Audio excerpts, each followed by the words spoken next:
hey, the Ocean Blue is this crazy, college band from Hershey, Pennsylvania, and everybody thought they were British. Well, I didn't get into like what happened with them. Like I only talked about the first record, and the first record had, and I also pulled up the same store we were at the same spot. But I mean, the first record had these like classically mid '80s, post REM Anglican inspired hits, like Between Something and Nothing and Drifting Falling. They were both really big. Like you should know these songs. Like if you want to understand what was going on in the '80s in pop music and alternative music in the mid and late '80s, you should just know these, whether or not you like them. Yeah, they used to play Hershey Park, legit. You know, anyway, so they had those hits, and then like shoegaze started to take off, and the whole like bands like the 415 bands and stuff, and Translator and all these other bands that were just kind of like mid-tempo, a little bit of teardrop guitar, post REM-y things. It kind of wasn't good enough. So on their second album, Cerulean, this is actually when I first heard them. I hadn't heard the first record because I wasn't like listening to college radio when I was 13. I was just about to start finding out about that, honestly. And this was the one that they had a song on 120 Minutes on MTV, which is called Ballerina Out of Control. It's a really cool song, and it follows on from the sound that they had started with. Bizarrely, it's like stuck late on the album. The title track is very good. On the whole, like this album is much more melodramatic, not melodramatic, dramatic, and sort of serious than the first one. The first one is very much, college rock. It's kind of whip smart and clever, and this one just has way more maturity to it, even though they weren't mature and they were still like kids. But they're both really good. I only ever had this on cassette, so I actually bought the CD off Discogs at one point during.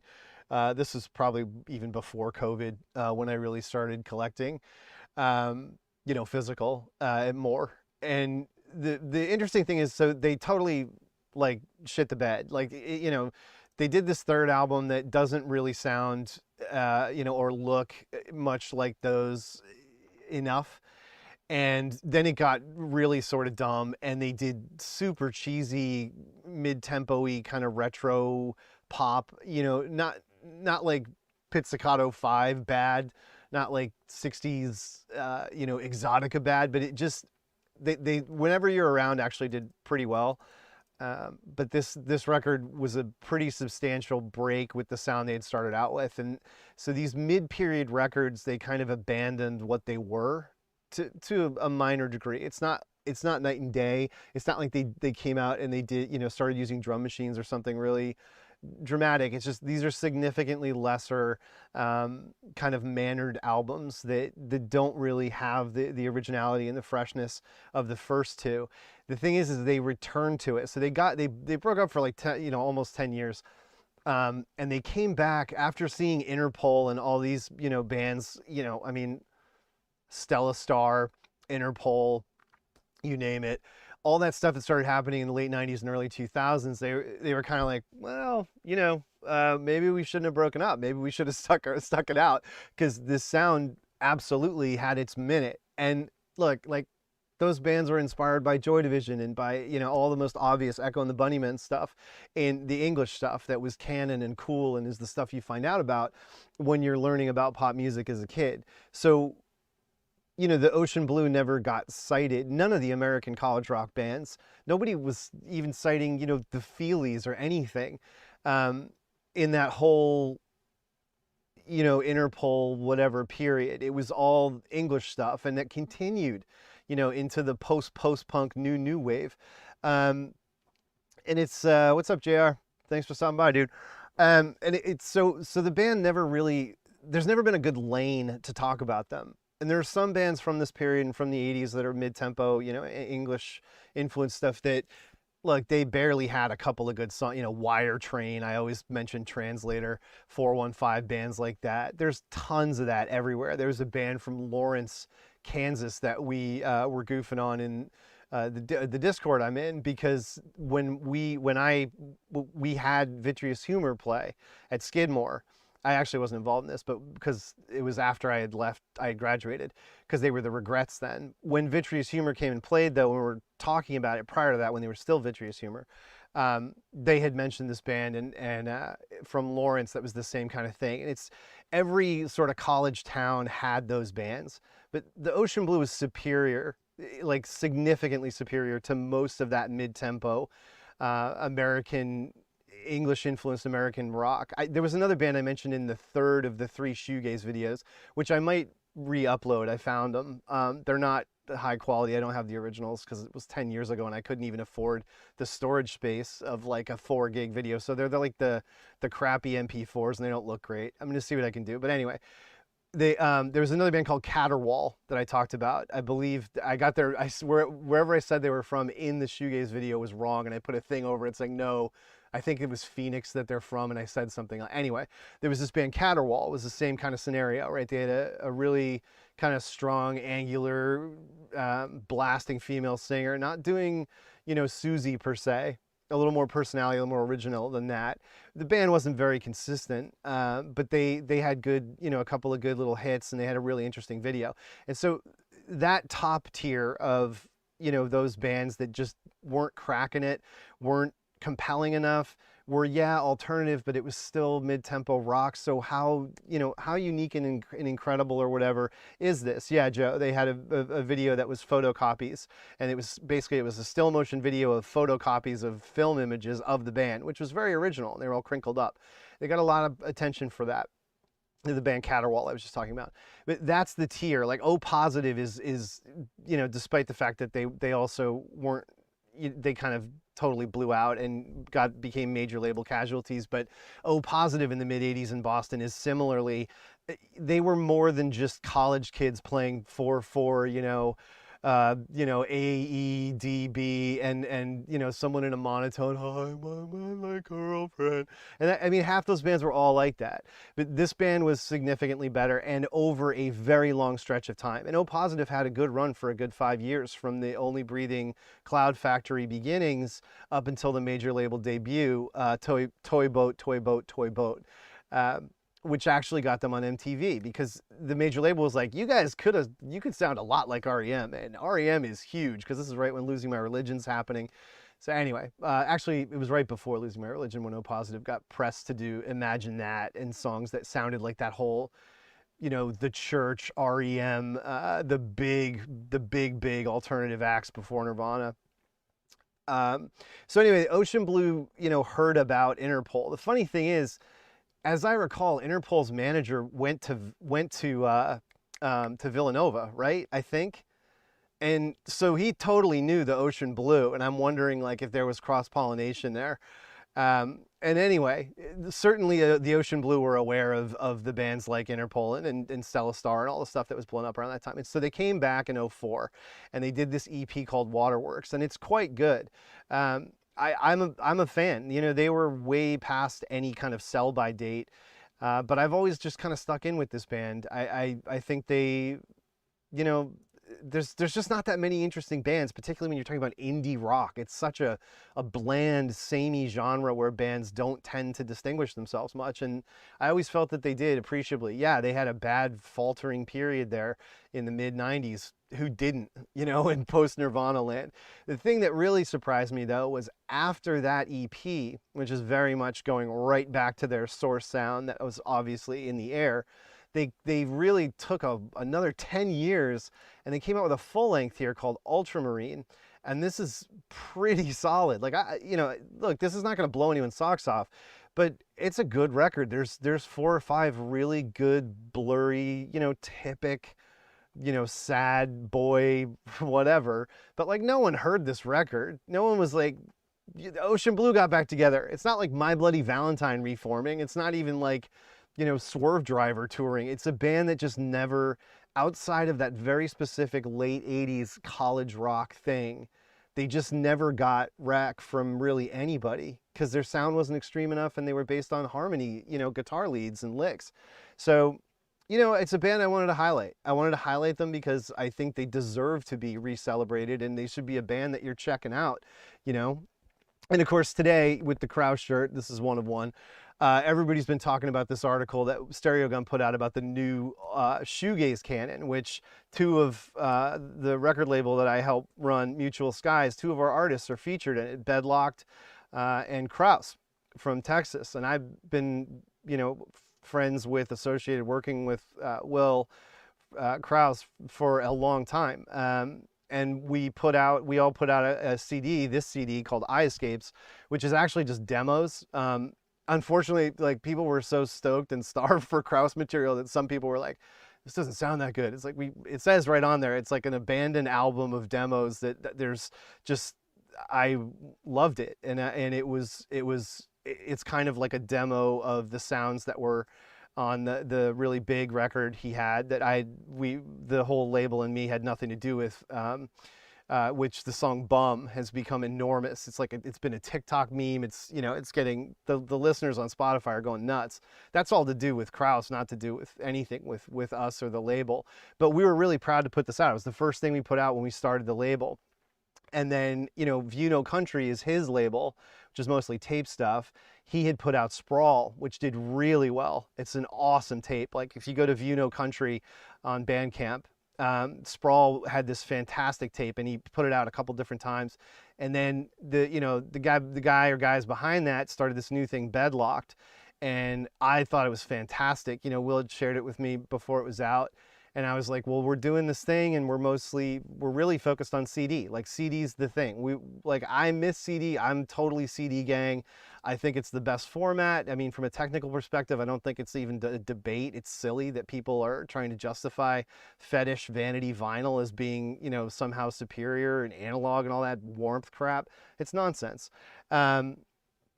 Yeah, Real Estate was not one of my favorite bands. I was never a fan, but yes, you can definitely say that was a band that was very informed by the kind of, college rock sounds of An Ocean Blue. That's a good call out.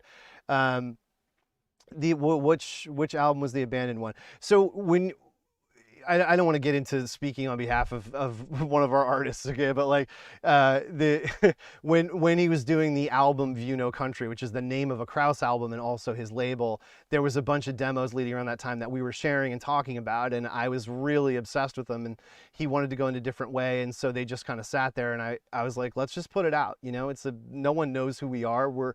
This is a brand new label. It's not going to do anything, and everyone was cool with it, and it was great, and we got to do a really fun thing where we got these special CD cases from England. They're called Super Jewel boxes, and they were never adopted in the US because the CD was essentially dying or making so much with standard jewel cases, and nobody thought it was worth it to spend more to differentiate the packaging or whatever with a CD. So yeah, it was really cool seeing this article. It's a really long article.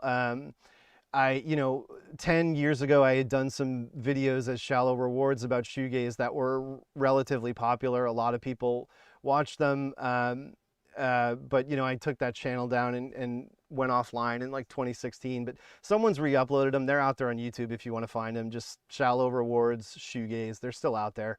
I did those 10 years ago. It's so weird thinking that was 10 years ago, but in there I talked a lot about a lot of the bands and topics that are in this article, and I'm glad to see people that are younger are doing their homework and really learning about the genre and what was going on. I mean, Gen Xers like me, I'm like the last year of Gen X. Like, I'm like a 2-year from being millennial, but we were spoiled rotten. I've said this in a million places. Like, Heaven or Las Vegas and Loveless came out within 8 months of each other. I mean, like, it's just ridiculous. People are still talking about all the music that came out when I was 15, 16 years old. And they're not talking about like anything except like the Strokes Interpol period. A lot of people's childhoods are not being like resurfaced except in like niche ways. But for some reason, a lot of the stuff that was big during my era is still being talked about in these heavy, terms of reverence or whatever. And the thing that's weird is so many people my age are out of the criticism game. It's not us doing it. We're not like beating anyone over the heads with, you got to listen to the stuff that happened when I was a kid. And that was what happened with No Wave and so many critics when I was starting out as a critic in my 20s. All the older generation was like, oh, you don't know James Chance? And I was like, this sucks. I don't care. But anyway, it was cool to see this article because the person who wrote it, I retweeted it. I was on the account at that time and I retweeted it, and I thought it was a really good article. So anyway, check it out. It's on Stereo Gum. It's all over Twitter. Everyone's talking about it. It's just a great summary of what came before, and then positioning bands like Full Body 2 and a lot of other current bands that are infusing shoegaze, kind of the emotional character of shoegaze, into more modern kind of, like internet savvy sludge and loop and repetition, and they mention pretty loudly in the article about breaks and things like that. It's funny because a couple of the bands that are mentioned in it, our label reached out to them. We wanted to put out Blue Smiley, and we also wanted to put out Full Body too, but they weren't interested, or they haven't gotten back to us. I mean, just after an initial exchange, and Godspeed. At this point, we're too small. Honestly, I'm sure they have much more hip, like, established, young, thriving labels that are going to end up working with them. But, just respect to them. They're doing great shit. And I loved it. And when I shared it with, the partners in the label, they were like, this would be sick. But look, the people running this, they're not all my age, but, everyone's got their scenes, right? And record labels have been part of scene for a long time. We intentionally are running this label in a way where it's not about a scene. It's not about every band being friends and sounding the same. We actually want the opposite. We want to be putting out stuff that we love, but that is from completely different genres and scenes. The release that we just finalized and ordered today is a grindcore band from from Tennessee. And the last thing we put out is a 2 LP deluxe vinyl of Finally Boys. They were friends with Friend Zone out in the SoundCloud rap period in the East Bay. I mean, we really want to make sure that it's just about what hits for us. Because the scene thing is just well, most of us are too old. I certainly am. But it's just something I've never been a fan of, because I was, when I was a kid, I was obsessed with Factory Records and stuff. And, Factory Records is going from Quando Quango to Durruti Column to, you know what I mean? It's like, despite the fact that only, a small number of their bands took off and they're forever associated with that, they were trying to do lots of, silly, extreme, different, stuff. And it all failed. And so is almost everything we put out so far. Because honestly, people aren't like stoked about CD yet. A CD is this, it's used CDs. It's it's a pastime. It's physical media that you can afford. It's not there. Like, no one's cherishing CDs the way that they've been cherishing and worshiping vinyl. So anyway, we're going to go back to the same store that we hit the last time and pick up where we left off. Give it a couple of years. I don't think I have a couple of years, man. I mean, look, I made a kind of a promise to stick with this for a bit, but we'll see. Anyway, where did we leave off? We left off at Billy Bragg and Dead Can Dance. So, oh yeah, we did Erasure's Pop. There's Billy Bragg. Okay, this is literally where we were last time. So this store was crazy full of, 90s peak era, CD. Of course, now that I'm scrolling down, it's going to be like nothing. It's going to be jazz and classical. It's fucking dying its ass. Oh, this is a blasphemy. Ugh. Bruce Springsteen having a greatest hit CD, an inevitability, but just awful. That's just horrible. Should not be. Shouldn't even look at it. Shouldn't even acknowledge it. What? Wow. Man Will Surrender. Oh my God. There's like a period in time I could go on and on about. I almost joined like 3 different bands on Revelation. I don't want to just like tell stories from my past, but in Boston there were tons of hardcore bands getting looked at because of, the area and the bands that were blowing up, Drowning Man, Hydra Head, ISIS, all that stuff. And I almost made a pretty huge mistake and ended up joining like such a bad post-hardcore band that was like in between Botch and Sunny Day Real Estate. Oh, it was the worst. I got excited thinking it was the song Man Will Surrender by Pailhead. Yeah. There's one I would say that is vinyl, period correct on vinyl. That 12-inch, because the cover art is really iconic, the purple with the Pailhead and white. If you don't know, Pailhead is one of the strangest collaborations like ever. It's Ian MacKaye from Fugazi and Al Jorgensen of Ministry doing essentially a Ministry record, much in the tradition of like the Thousand Homo DJs project, with Ian MacKaye singing on it. And it is so, so good. And it's only 4 songs. And like Ian's told the anecdotes where he's like, look, I know what you, like Al would keep leaving the session to go to the bathroom. And eventually, like after the 6th time, Ian MacKaye was like, look, I know what you're doing and I don't care. I'm not here to like judge you. I know you know I'm straight edge, but like, as long as you're not threatening me or fucking up the session, it's none of my business. Because like literally Al was like, he couldn't go 15 minutes without doing rails at that point. You know, late 80s, early 90s, Al is off the chain. You got to get his book, by the way. Al Jorgensen's book, holy shit, it is amazing. And it is, if anything, it's 50% of the insanity. Like he held back tons of stuff that is superbly illegal. That and when you think about what's in this book, if you read it, it's just like, I mean, look, that kind of thing is not in fashion anymore. I get it, but I grew up with that. I'm a child of like rock and roll drug excess. Like that's what I worshipped. It's stupid, but I did. And the Jane's Addictions and the Ministries were like, you know, the Black Sabbaths of. This is an original promo poster for Paranoid, by the way. It's real. It's not like a photocopy. It's not. It's the original coded Paranoid promo poster. I found it at a used record stall at a church fair of all places.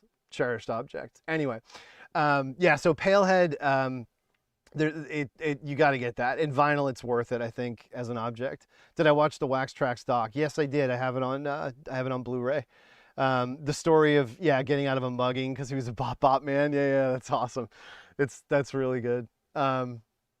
Anyway, so Dashboard Confessional. Oh, speaking of brutal periods in music, Sarah McLachlan. Love Sarah McLachlan.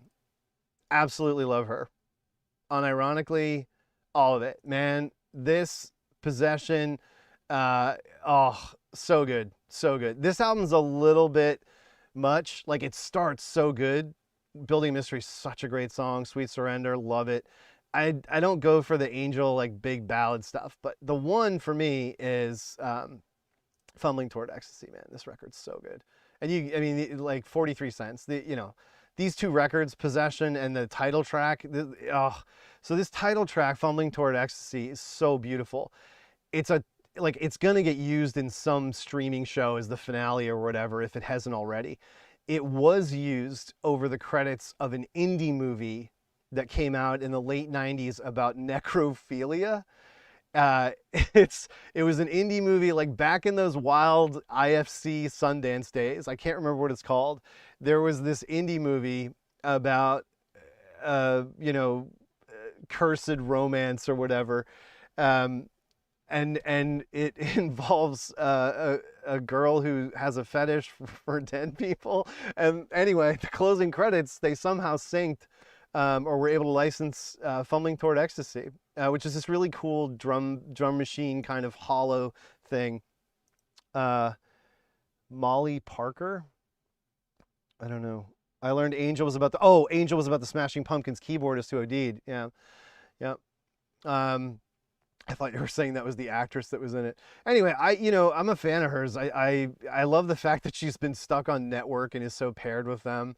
The early sort of worldy goth stuff. The movie is Kissed, that's right, and the star is Molly Parker. Okay, Kissed. Yeah, that was the movie. I remember it well. I have all those weird void indie movie like Joe So Mean to Josephine and whatever. These super weird mumblecore movies that just are, they're beneath indie. Like there's just barely a script. It's just scene chewing. But I've got them all on VHS from back then because I was, sitting alone in my apartment taping everything for no reason. Every Breath You Take, the singles, you got to have this for that little. Similar in the last one I talked about Synchronicity. This is an early CD. This is one where people were like, finally I can get the Police on CD, because you couldn't get all of their albums on CD. You could get Synchronicity, but like initially you couldn't get the old ones right away on CD. They weren't repressed immediately. So Every Breath You Take Canon is like absolutely a CD you should get for $2.99. Even if you have it, and like the Police are never going to go off streaming. There's no like, you know, theory reason you need to have the Police on physical media. Like you're going to lose the ability to listen to the Police. No, but for you know, for $1, for $2, this is an object that, like, if you want to build a collection, it's a thing. Like it's part of the history of pop music on CD. It's also, I also have it on vinyl because it's just such an iconic cover for anybody my age. I mean, I was like 11 when this came out, and the Police were like the shit. Like I love the Police. They were one of the cool bands I had heard of, you know. Oh God, here's a rough one. Talking about Network, unbelievably, and Revelation. Sensefield. So Sensefield is one of the graduates of one of the all-time infamous landfill compilations, Revelation's In-Flight program from '98.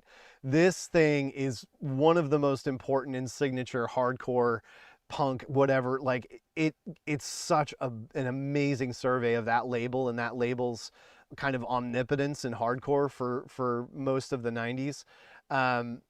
Anyway, Sensefield is on there. This song Love Is Building or something, and it's one of the best songs they ever did. They sold the fuck out. This band went Sunshine, Promise Ring, like it was unfucking believable how cheesy this band decided to get. And what happened was, bizarrely, they got big in Japan because of it. This album has like a deluxe edition in Japan or something that goes for ridiculous money. Their later, you know, flowery, you know, slice of cake pop did really well for them, just not in the US, where of course they were considered sellouts and bullshit and whatever. But the funniest thing about this is they cover A Letter to Elise by The Cure. And if you know, and that I've done like 70 podcasts and stuff about The Cure, when they did the Cure Icon performance, which is this infamous thing Marilyn Manson emceed, Blink-182 performed this, and it was so bad that there's shots of like Robert and the band like, oh God, like it's so dumb. This thing that's so stupid about it is it was like within 9 months of this coming out, and it's the same. It could be Blink-182 when you listen to it. Honest to God, it's the exact same treatment, and fuck off, Jog. It's the exact same treatment, and it's actually not bad. I don't own this. I haven't bothered to get it, but I probably will just to have this. It's so weird what happened to this band. Anyway, that's very niche. The Nunsuch collection. That's weird. Wow. Yeah. So, I mean, this label had a minute where I think this is somehow related to Darren Aronofsky. Like, it compiles a lot of soundtracky stuff, people who worked with him, Kronos Quartet, obviously. This whole label, Nunsuch, went for that like hardcore New York art thing. And I don't recall that it really took off. Anyway, find something more that I can more easily talk about. Cracker, ugh, awful. I mean, whatever. Dave Lowry got a bag. It's rubbish. It's awful. He did it so he could make money. Camper Van Beethoven as an entity legally was a bunch of people. Even if they got big as they got off Key Lime Pie, he couldn't sign a new deal. And Virgin was like, well, you're the one who can really do whatever. And so he formed a new band, and he got a huge fucking deal. Tons of money. And then years later, he goes complaining about the music industry and streaming and all this stuff. And I'm like, dude, you were one of the people that profited the most from the music industry. Almost nobody's been luckier than you, because nothing you've done has actually moved shit. It really soured me on him. I was just like, you are just an absolute hypocrite, man. But you know, that whole thing of call out, hypocrite, whatever, is, who gives a shit? He can do whatever he wants. Cracker sucked. Tangerine Drip, Phaedra. Oh, here we go. Oh, if now you never know with Discogs listings which release the actual version you're buying has been attached to in the marketplace. If this is the original 85 Virgin CD of it, that is the original CD issue of one of their cooler records. Now, you know, I've already talked about them, you know, and what's considered their favorites. I actually think Phaedra's super strong. It's not like no one does, tons of people do, but it's not like Stratosphere and Zeit and the ones where it's just like, you know, in my experience, Phaedra, yeah, oh, that's right, and it was the one used in the Black Mirror episode. I mean, this band's catalog, you know, up to, I don't know when it taps out because it changes. They were so smart about changing. I don't want to rehash everything I've said in other streams, but this is a monster one to get, and hopefully it is the original 85. You know, I'm a big fan of OG masters for CD because they've preserved headroom. It's pre-loudness war. I don't get totally tinfoil about this stuff, but it is a legitimate concern when you talk about reissues of really, you know, legacy important bands. They get screwed with. Whoever gets their hands on them, it's a total crapshoot whether or not the reissue is going to be like blasted out and nuts. Like Neu is a perfect example. The band, the Krautrock German band Neu. And there was someone who just wrote another huge article about the Hallo Gallo kids, and like they're named after the first song on that Neu record. Neu had reissues that were absolutely just astonishingly bad.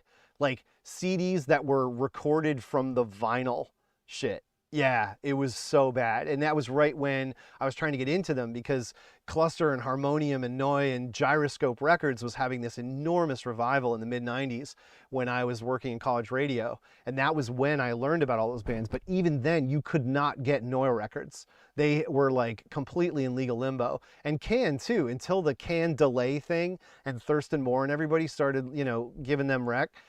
Can was impossible to even learn about. And then this huge reissue campaign happened and you got all of it. And now it's just like the whole flavor of that, it's never going to come back. It's never going to be hard to immediately find out about anything except like stuff that you don't need to know about. And so the artificial scarcity is part of the bargain. You know what I mean? There's the you know, the Vince McMahon face joke. It's like, here's a hardcore band. It's from 1984. Only available on 7-inch. Only printed 100 copies. Sounds like shit. Like, great. But that thing, the record geek thing, you got to go so far down the fucking rabbit hole of bullshit to come away with something that's not totally out there that everyone knows about. It's not worth it. Everything pretty good has been surfaced. Like, stop. Anyway, what else we got? Bunch of comps. Well, this is bizarre. I'm just thrown by the name of this. The best of melodic rock and new age fantasy music. Instrumental. Wow, that's something. I don't know. I'd really be taking us down a cul-de-sac. Oh God, the Crash Test Dummies. Yikes.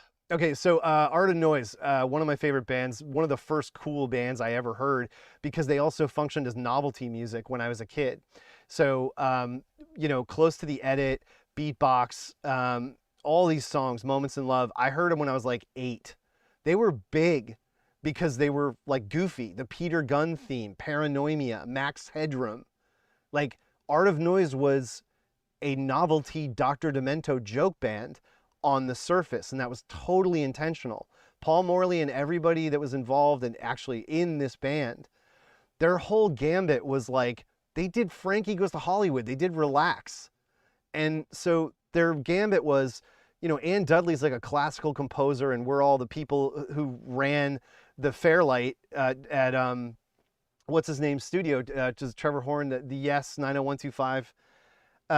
Anyway, that guy, I'm totally blanking. I don't like prep for these. It's just a brain. Anyway, whoever mentions it, you know, all the people who formed ZTT Records, they were the only people like in the world who knew how to operate and had access to the Fairlight CMI, which was the first sampling keyboard ever. JJ Jeselnik was the programmer, right? I've talked about them. There's an old video again that isn't up there anymore because I deleted that channel, but I did a video explicitly about this and how crazy it was that this band essentially formed because they were producing a Yes record and having fun with it. And one of the jokes they were doing while producing the Yes record ends up becoming beatbox. And if you listen to that breakdown in Owner of a Lonely Heart, that's this. It's the people who become Art of Noise. And this record, unfortunately, is a bummer. It's not good. The intention was smart. Let's isolate, because this Opus for 4 is this beautiful piano piece. I actually love the little 42-second refrain the most. The thing is their most beautiful stuff is not strictly ambient. And so this is a really stiff, strange compilation, and I don't know why. And China is also related to them too. I don't know why they did it. They had, it's just whatever. It is what it is. I don't recommend it, is my point. If you see any other Art of Noise in these, collections, as you're going through stores or whatever, it's probably not going to be cheap. Certainly not the original Into Battle with the Art of Noise record, which I have. But, you should be able to find Who's Afraid, some reissue of it, for relatively cheap, and that's the one. The rest of these records have too much of the novelty stuff, but they had their big hits. And so for me, the way to deal with it is to get the compilation of that, which is called Daft. They put this out straight away to get the American market into them. And, it's a pretty great summary of where they started. How common is it? I really don't know. To me, the best thing you can get, and I have 2 copies of this in case anything ever happens to it, is the best of the Art of Noise. This is the 12-inch mixes of everything. It's so great.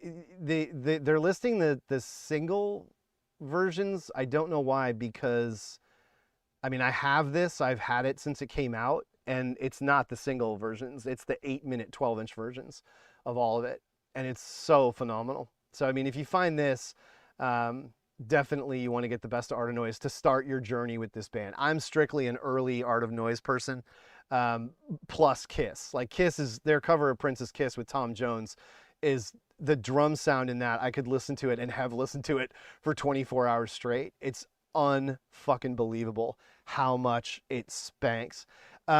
Rappers have sampled Moments in Love, absolutely. I'm positive they have. It's been sampled by tons of people. It's a huge legacy, foundational, original loop. Like, it was absolutely respected and revered by the hip hop community. What is this? Oh boy. Yep, that goes back. I remember this. That's not worth getting. Anyway. All right, so let's get on to the next page and see what else this store might have. A couple of good ones, though, still. Chameleonaire. Moments in Love has been sampled like 5,000 times. No, I know. But I think he was talking about like a strict, loop rap over it. All That You Can't Leave Behind, late period YouTube. Jones the Hit List. So there's another one that's red. This is the crappy one that's from 90. There's another greatest hits of hers that's way longer. I definitely recommend starting out with that because her albums aren't solid. I love Bad Reputation, but after the signature album with I Love Rock and Roll on it, the LPs aren't really there, but she has a lot of great hits. So anyway, I consider Joan Jett essentially a greatest hits artist with, get the debut, the Black Hearts records, first 2 records as well, would be my recommendation.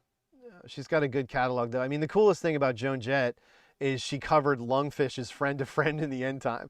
Like the whole thing with the Gits and the murder of Mia Zapata was really honorable. And her also, being totally involved in Riot Girl and with Bikini Kill and everything, and Heavens to Betsy and all those acts, and Bratmobile was super cool of her.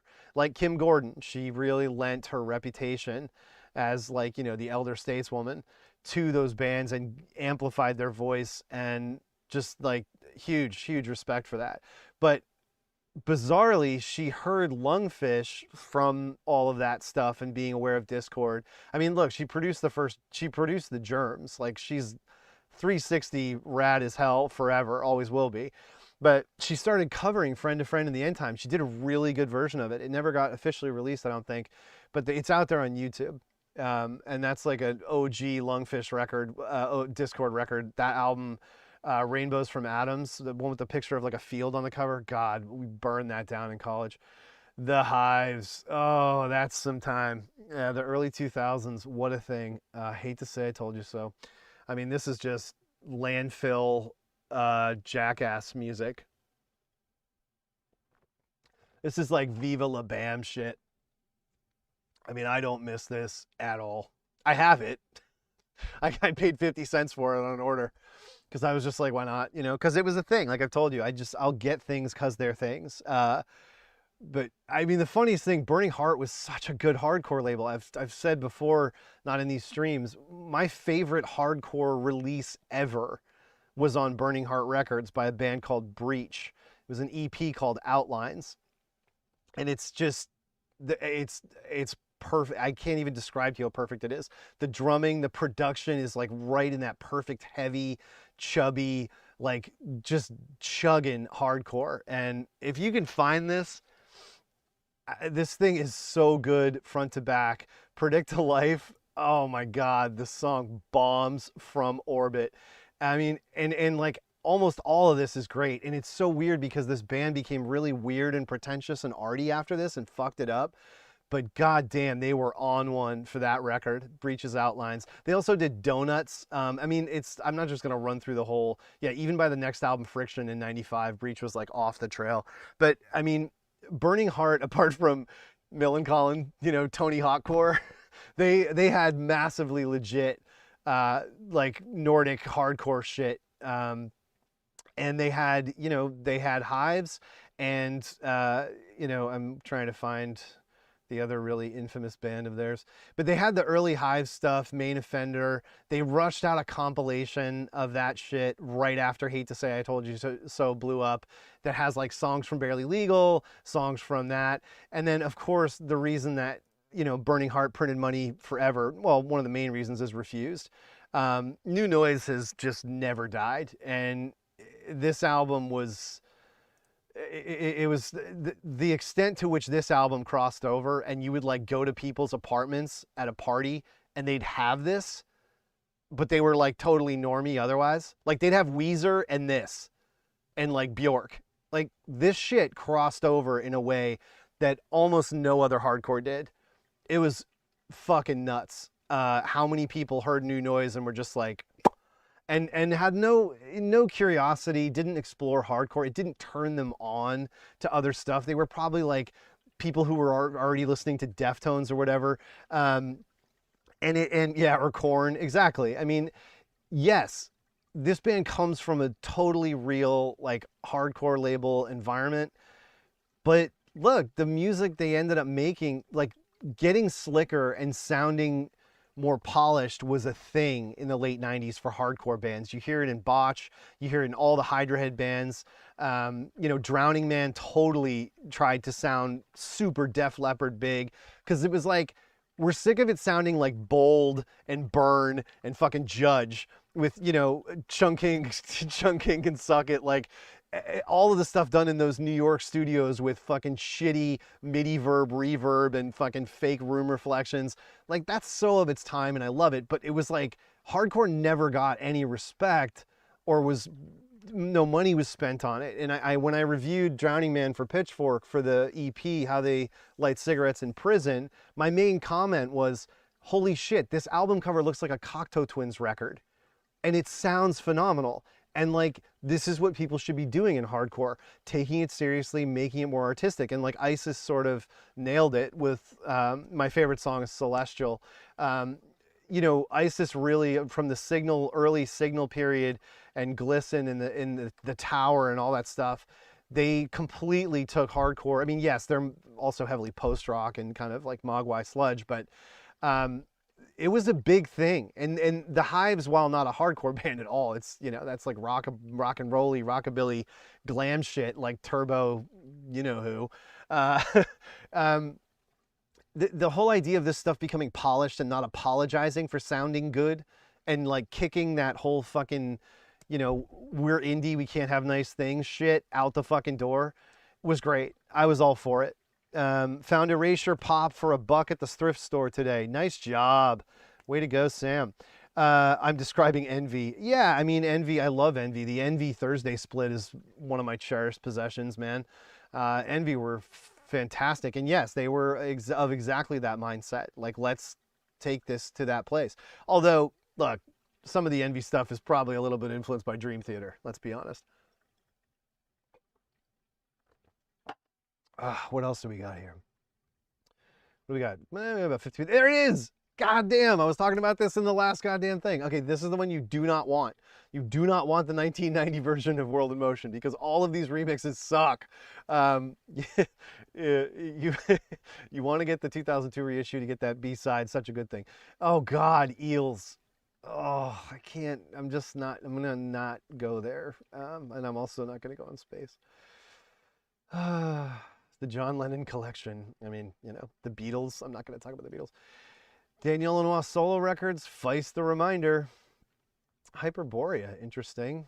These aren't like gut cheap. Oh, here you go. Echo's Greatest. You have to get this for Bring On the Dancing. Well, actually, I don't think you do anymore.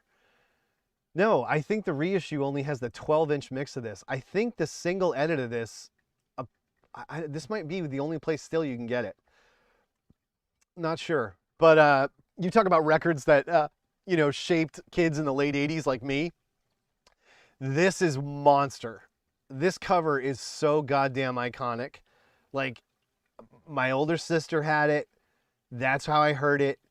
And these are the things that, this is the way in the physical media analog age that stuff got around and your eyes got opened. And this is, I mean, this is just an iconic piece of pop history, like I'm saying.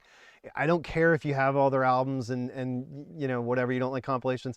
This is how the majority of America heard this band. Was either the, you know, the soundtracks to John Hughes movies or this compilation. Because Sire went way behind this.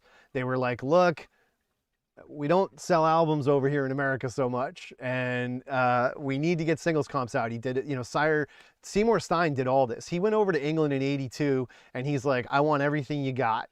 He had Depeche Mode, The Cure, Echo and the Bunnymen. He had it all lined up, and Warner was like, you got to pick one or the other. You can't keep all these bands.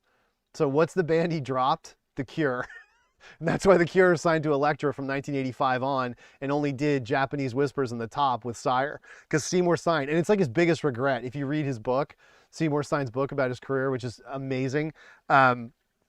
Seymour Stein chose, I believe he chose Depeche Mode over The Cure, if I'm remembering right, which wasn't a bad call, but he should have just kept them both. Anyway, it was like, they were like, look, we're spending so much money on Madonna, you can't go over and sign like all the bands in England. You can only have 2 or something. It's a really funny story. Absolutely get his book. I can't remember what it's called. It's got an orange cover. It's such a great read, man. He's so honest and like forthcoming without being trashy and dirty laundry. It's just great. Good book. Super fast read. But I mean, this thing is just gold top to, I mean, front to back. You're not going to take this off the record. I mean, take it off the play. This thing goes all day. So, you know, again, $3.99, yeah, that's fine. I've said repeatedly, this is where I go for the Beatles. I think this is the best collections of the Beatles work from the right masters at the right period that's preserving vinyl headroom in terms of the, you know, the LRA and the mastering. Well, LRA wasn't even a thing back then. I mean, nobody except the Plants knew what it was. But past masters 1 and 2, this is my shit. And it's not just like, look, it's not just because this is what it was around and promoted when I was a kid in like '88 or whatever. Because the blue and red CDs were there too. I mean, it's just that they were such a great collection of the 2 periods of the Beatles. I don't know. For me, I always love these, and you know, you can. My point is, with all the reissuing that's been done and the anthologies and all this other stuff, you can get tons and tons of Beatles stuff for really cheap, and you should. You know, don't buy these stupid fake 7-inch lunchbox box sets that they're putting out. Like, this is what you want to get. These are really great presentations of some of their best stuff, and you know, just absolutely screamingly recommend picking that up. and 2 if if you can find it. Of course, I'm not sorted on anything in any way. Is this which reissue is this? Oh yeah, that's a must, man. I love these Ryko reissues. So there's the box set 2.5 years that launched this whole reissue campaign. You can pick that up for not too much money if you look. But anytime you see an EC Ryko reissue from '93, from the early '90s, these reissues were phenomenal. They sound so goddamn good. They are so clean and so true to the original tapes. I mean, and this is one of, I mean, all of his first 4 albums are arguably his best albums. They're just, the guy was just unfucking believably prolific as a songwriter, out of the gate, and his run up through, honestly, up through Punch the Clock, his run is insane. I mean, yeah, there's faltering stuff. Almost Blue and Trust are kind of weak, but yeah, anyway, this one, absolutely take this down, because you get the appended What's So Funny, and you get these incredible extended plays that were on the 12 inches. This Live at the Hollywood Bowl recording of these 3 songs at the end is so fucking good. And his version of My Funny Valentine is like eternally great. Green Shirt, the Big Boys, the bass drop in that, man. Fucking nobody had done some shit like that. Big Boys is such an underrated Costello song, man. It's so fucking good. This whole record is, though. I mean, it's silly talking about it. And yes, these albums, this year's model and this, considering when they came out, the production is absolutely nuts.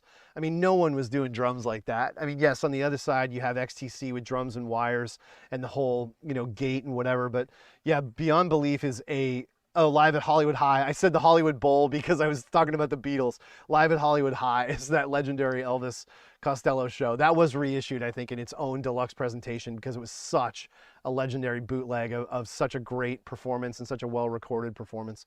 You got to test your speakers and your mix with Beyond Belief. Don't recommend that. I mean, that's one of the dirtiest, most technically fucked up songs of all time, Beyond Belief. But it is a masterpiece. That's from the album Imperial Bedroom, which follows on that, and is widely regarded as, the artistic apex of both his career and potentially Martin's, and, lots of people involved. Oh, man, you just made me remember Man Out of Time. God, what a fucking song. His lyrics are they're disgustingly brilliant. They're not too smart. They're just the right amount of smart. They're just the right amount of literate. I mean, the guy is just a fucking master. Anyway, Best of Madness? Hell yeah. Hell yes. This is, I mean, they're more than a singles band, but they're not the specials. Like, they're way more than a singles band. But you can deal with this for a bit. I mean, you're getting One Step Beyond, you're getting Our House, duh. There's other fun stuff in here. Funnily enough, I like the Gray Day in this, and of course you got Michael Caine. But yeah, if you don't know if you don't know Madness beyond Our House or beyond One Step Beyond, yeah, I mean, get started. This is a $2.99 CD to let you learn a little bit more about this band that is truly important. I mean, if you're in England, duh. But like Americans, this band, apart from Our House, like, God, they used to play Our House a fucking lot. I remember sitting in the parking lot outside church on Sundays, and like that song was coming on every hour. It was really big. Complete Madness was one of the first CDs I ever owned. Good call. It is a lot of hits too. Yeah. But I'd say for the most part, yeah. I mean, that's not a band that, I'd say you have to go hugely deep on. Greatest thing Morrissey ever did, $4.99. You can get it for cheaper, but this is the best album he ever recorded. It's perfect. It's a perfect album. This album is, to me, whatever, The Cure's Disintegration, Vauxhall and I. This is his absolute masterpiece. From the opening track, it just never lets up, and the shades of melancholy, duh. But he's totally in the fucking perfect headspace. He's old enough that he's not your Arsenal with my boys and my droogs and my low slung guitars and my, my greaser quaff. Like, this is his like majestic velvet, perfect album. And he's not becoming a self-parodic caricature. It's just like completely owning your own shit. Why don't you find out for yourself? Hold on to your friends. I mean, those two songs, holy shit. Lazy Sunbather is great. Used to be a Sweet Boy. Oh, I put that underneath. I did a podcast about, you know, the issues with Morrissey. This is before the real issues that have happened in the last 5, 6, 7 years. I mean, the stuff that was going on even back then with the nationalism and you know, Bengalian platforms and, you know, all the things he did. You know, I accept people for their flaws. I don't give a shit. It's not like I'm endorsing his, you know, hang-ups by loving Morrissey's music or his persona. I did a recent podcast with my pal Elliot. You can find, if you look for Shallow Rewards on Spotify, there's a podcast called The Smiths is Dead that we did last year or the year before. When that movie came out about this fictitiously stupid movie about the idea of American Smiths obsessives in 1986 or something. It was the dumbest movie. What a disaster. But anyway, we talk really at length about being American Smiths fans as teenagers and what that was like and our memory of it, right or wrong. And, you know, there were people who reacted to some of those contentions and that and were like, what is this kid talking about? Like, there was a big thread on Morrissey solo about this podcast. Not big, but whatever. It was a couple pages. And somebody was like, you said that people didn't cover their walls in Smiths posters. I did. And I'm like, okay, I mean, I covered my wall in newspaper clippings. I couldn't afford 50 Smiths posters, but okay.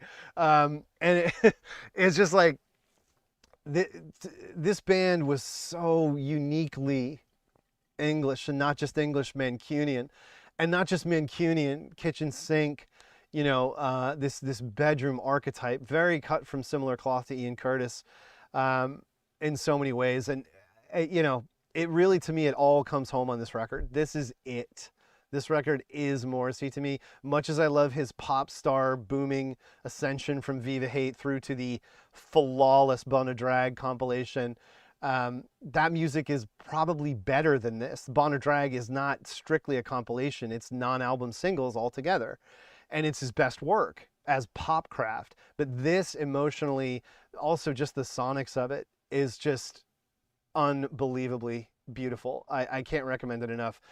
You can find it for cheaper than $4.99, but wherever you get it, like if you've got a bag going on a store and it's $4.99, then and your shipping's already covered, it's well worth that. Phenomenal record. All right, we're coming up on time. I'm gonna have to try and keep this to a hard stop of an hour tonight. The Kills, no wow. I'll end on the Kills. So at one point, I kind of was rooting for the Kills. They were unashamedly open about the fact that, like, this is a model and a guy that's like putting on it's a tribute act to rock and roll notions, right? To the Jesus and Mary chain and to like old school rock and roll. And it's like, we're open about the fact that this is a pose and that this is a reincarnation of rock and roll modes. I went back and listened to this record recently. At the Back of the Shell was the really big one on it that I liked. It's got this cool kind of John Spencer. I mean, they were also open in their adoration and worship and imitation of Royal Trucks. Duh. And, you know, John Spencer and all the stuff that the Americans were doing at the time. You know, look, I went back and listened to it. It hasn't aged well. I still have this one. I have two of their records. I have this one and Keep on Your Mean Side, the debut. What's the other? And like, look, of course they got involved in Third Man, like all of the, you know what I mean? It's like that kind of a thing, like tribute act stuff, the Dead Weather, Raconteurs, you know, of course they were going to go that way because that's what they were. The same as all those other bands are, you know, they're tribute acts to the kind of story of rock and roll.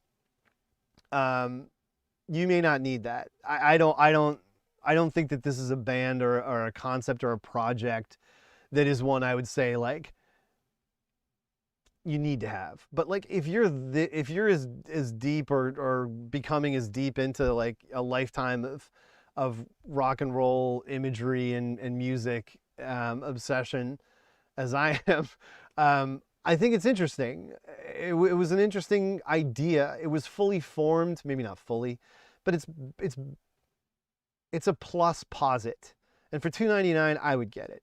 You know, the Primal Scream kind of stuff, like it's just, it's very learned, informed, tributary, playing with notions in a way, like they were older too.